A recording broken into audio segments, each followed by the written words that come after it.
Hey there, Scripture fans. Welcome back to the Bible Difficulties and Answers podcast.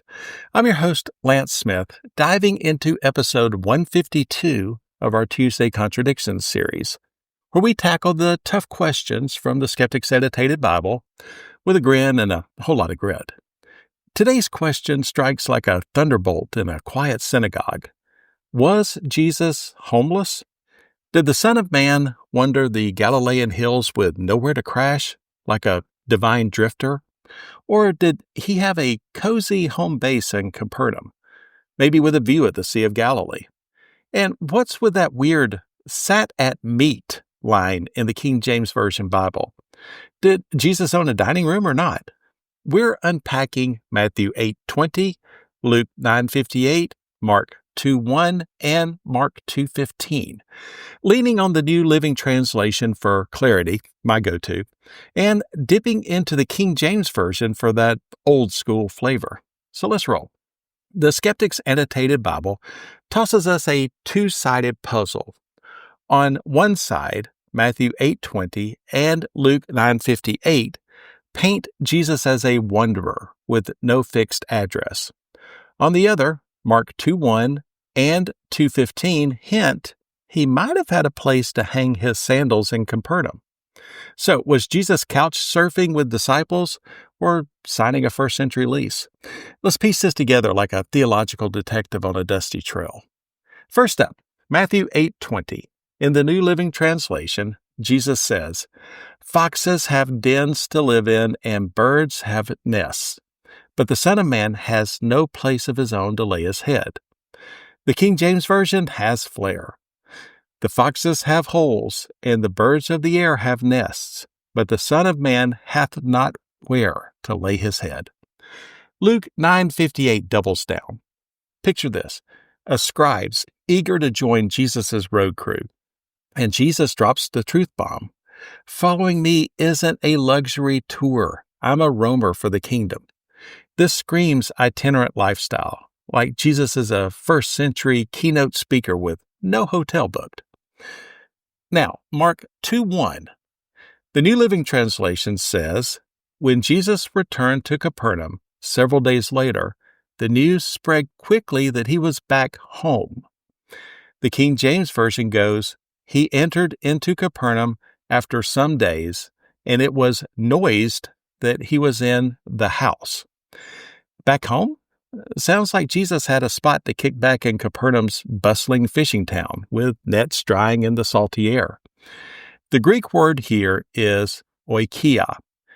Just means a household or dwelling, not necessarily Jesus' dream home. Maybe it's a friend's place with his name on the guest room. Then there's Mark 2:15, which trips us up in the King James Version. "As Jesus sat at meat in his house, many publicans and sinners sat also together with Jesus and his disciples." Hold up, sat at meat in his house? Sounds like Jesus is hosting a banquet in his own seaside villa. But the New Living Translation clears the fog with this: "Later, Levi invited Jesus and his disciples to his home as dinner guests, along with many tax collectors and other disreputable sinners." Imagine Levi's house, packed with tax collectors, eyeing Jesus like he's crashed their annual convention. The Greek word kataikimai means reclining at table, fancy dining, first-century style. The King James Version's "sat at meat" is just Old English for eating, and his house is Levi's place, not Jesus' lakefront retreat. Luke 5:29 backs this. Levi threw a big dinner with Jesus as the VIP. So, was Jesus really homeless, or just really good at crashing on couches? Let's dig into the homeless side, because Matthew 8:20 and Luke 9:58 are waving a neon sign. Jesus says he's got nowhere to rest, unlike foxes with dens or birds with nests. This isn't just poetry, it's his life on the road. From age 30, Jesus crisscrossed Galilee, Judea, and Samaria, preaching up a storm. He's crashing at supporters' homes like Mary and Martha's cozy place in Bethany. That's Luke 10:38. Or camping in gardens like Gethsemane, John 18:1. Sometimes he's probably stargazing on the Mount of Olives, like a divine backpacker with a mission. John 1:38-39 gives another glimpse. Disciples ask Jesus where he's staying, and he says, "Come and see." No address given, just a temporary spot. Scholars like Amy Jill Levine in the Jewish Annotated New Testament say this was typical for traveling teachers, leaning on hospitality to keep moving. Jesus wasn't broke. Luke 8:1-3 names women like Joanna and Susanna funding his travels. But he didn't have a Galilean mortgage either. His homelessness was a choice, like a troubadour singing salvation instead of ballads. No fixed address, just a divine compass pointing to the next town. Calling him homeless in our modern sense might stretch it. He wasn't abandoned, but he lived free, owning nothing but his purpose. What do you think? Jesus with a lease or a sleeping bag? Let's flip to the Jesus had a home side because Mark 2:1's back home in Capernaum perks up our ears. Capernaum was Jesus' ministry hub after he ditched Nazareth. We see that in Matthew 4:13. Picture it, fishing boats bobbing, merchants haggling, and Jesus strolling through, healing Peter's mother-in-law at his house. That's Mark 1:29. Peter's place was likely a frequent crash spot. The New Living Translation's back home suggests Jesus was so comfy in Capernaum it felt like home, even if he didn't own the deed.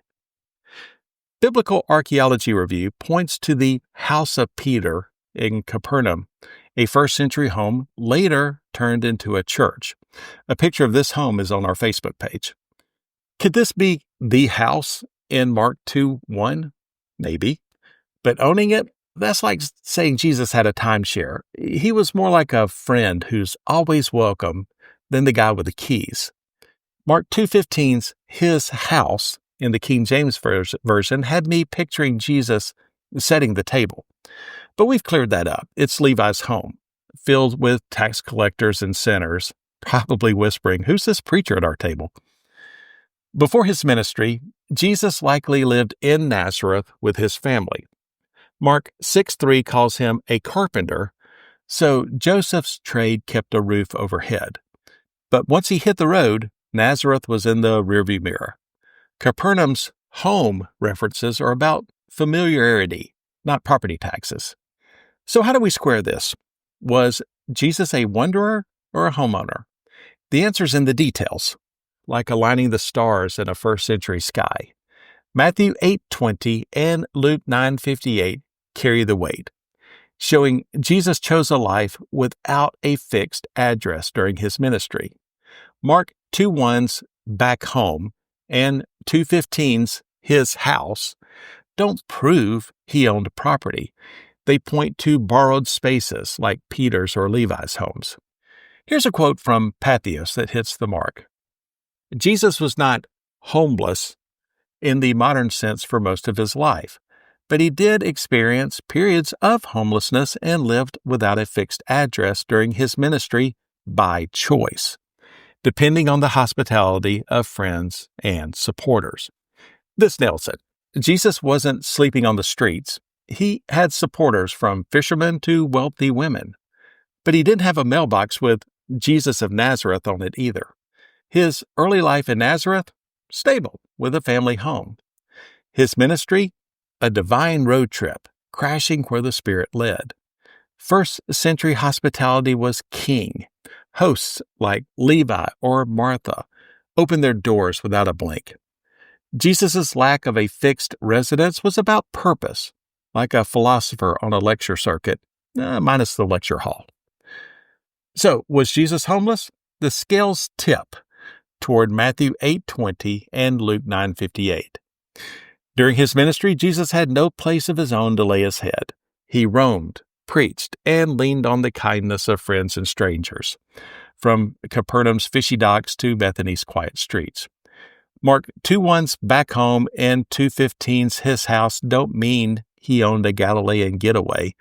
They show he made any space feel like home, whether Peter's spare room or Levi's crowded dining table. The New Living Translation clears the King James Version's fog in Mark 2:15, where sat at meat just means dining, and his house is Levi's, not Jesus's. Before his ministry, he had a Nazareth home. After, he chose the open road. Calling him homeless fits his ministry lifestyle, with a note that he was never abandoned. He had a mission and a crew who had his back. This question's like a first-century map with two paths that converge when you zoom out. Jesus' homelessness was his freedom to roam, preach, and change the world, one borrowed bed at a time. That's all for episode 152, folks. Drop your thoughts on our Bible Difficulties and Answers Facebook page or email me at BibleDifficultiesAndAnswers@gmail.com. Loving the show? Leave a review on Apple Podcasts, Spotify, Podbean, or YouTube. All episodes are at BibleDifficultiesAndAnswers.podbean.com. I'm Lance Smith, wishing you good luck, good health, and God bless. So long, everybody.